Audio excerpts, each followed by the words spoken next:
Hello mga mi! Ito nga pala yung money bouquet na ginawa ko for today. Nilagyan ko ito ng 3 money flowers, soap flowers at dried flowers na gypsophilia. I-ready na ang mga materials ninyo sa mga gustong matuto. Nasa screen po yung mga materials na una nating i-prepare. Okay, ang una nating gagawin ay gagawa tayo ng flower money. Kailangan natin din ng soft wire at yung beads na may butas sa gitna at isang flower stick. Sundan nyo lamang guys yung nasa video.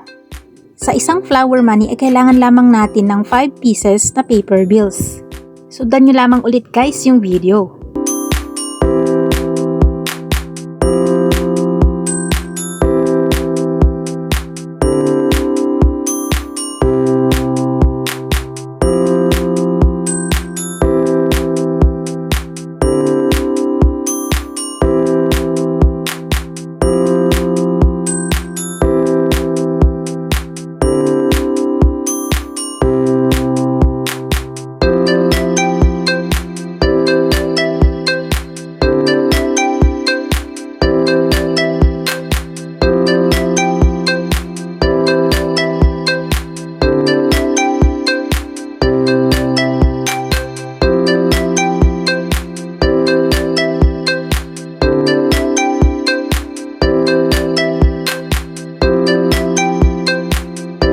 So pagkatapos nga nating makagawa ng flower money ay itutusok natin yung flower stick sa gitna at lagyan lamang natin ng scotch tape. Uulitin lamang natin yung procedure hanggang makagawa tayo ng 3 flower money. Kakailanganin natin dito ng flower foam kung saan itutusok natin yung nagawa nating flower money. Gumamit pala ako dito ng plastic vase. Ito kasi ay pandagdag bigat para sa flower money dahil magahan lamang ito. Yung iba ay gumagamit na rin ng improvise, pwedeng flower foam at binalot nila ito ng cardboard. At dinagdagan ko ng dekorasyon, gumamit nga pala ako dito ng dried gypsophilia. Ito yung bulaklak na maliliit at itong soap flower naman nilagay ko na purple at kulay pink. Binili ko lang din ito sa online.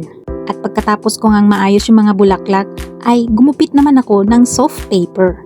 At kailangan natin dito ng scotch tape at flower stick. Ang sukat nga pala ng soft paper na ginamit ko dito ay 14.5 cm to 14.5 cm. I-arrange lamang natin ito sa tinabi nating flower arrangement kanina. Kapag kulang naman ay pwede lamang natin itong dagdagan, kaya gumupit naman ako ng extra dahil hindi ito magkasya. Sunod niyan ay gumupit naman ako ng 2 klaseng flower wrapper. Bali 6 na pirasong wrapper lahat ang magagamit natin. 4 sa petals at 2 sa tails. Sa ngayon, unahin lang muna nating i-wrap ang petals.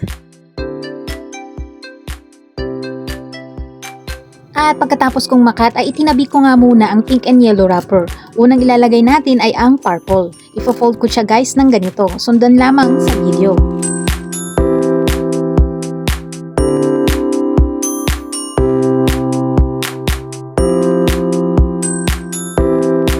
Pagkatapos nating mailagay ang purple ay susunod ko namang ilagay ang yellow and pink wrapper. Sundan nyo lamang sa video yung pattern ng paglalagay natin ng wrapper. At magkakat lang ulit tayo mamaya ng 2 pirasong yellow-pink wrapper dahil kukulangin ito. At bali 4 na wrappers ang magagamit natin dito sa petals ng bouquet. 1 purple at 3 pink.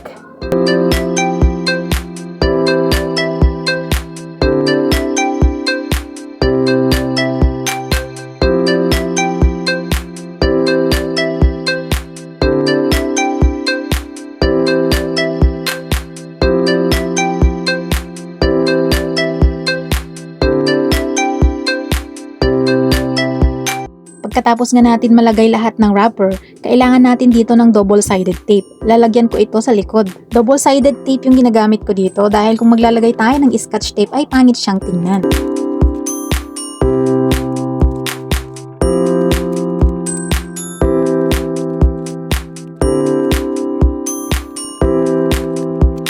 Gugupit ulit tayo ng wrapper para naman ito sa tail ng bouquet.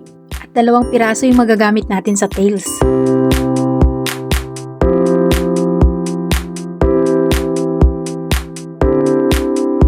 At dahil may excess sa ating ginupit na wrapper, gagamitin ko yung ibang cuts para pantakip. Sunod niyan ay ilagay na natin yung mga tails na nagawa natin. Mamaya ay magkakat ulit tayo ng 4 na piraso dahil kukulangin ito. Ganun lang po ulit yung cut na gagawin natin.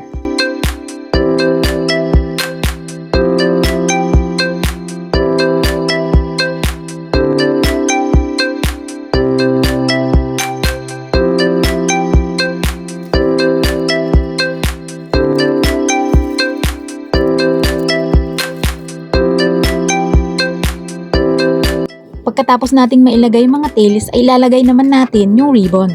Tinatakpan ko nga muna guys yung pangit na line para hindi ito makita.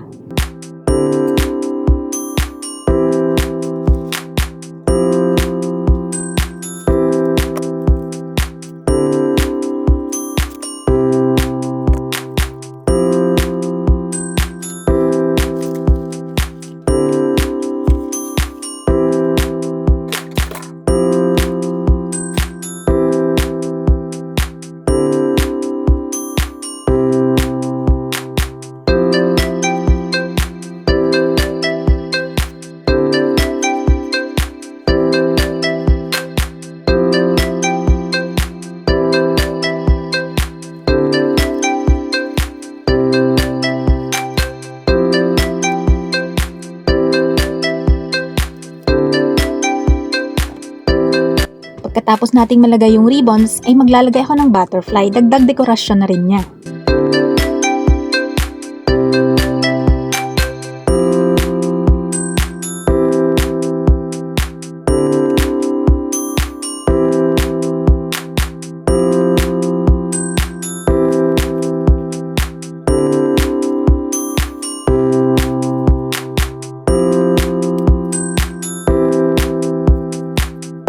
Tanan! At ito na nga yung ating nagawang money bouquet. Kung may suggestions at may katanungan po kayo, pwede lang po kayo mag-comment sa ating comment section sa ibaba. Hanggang dito na lang po ulit at sa susunod ko pang mga video. Thanks for watching!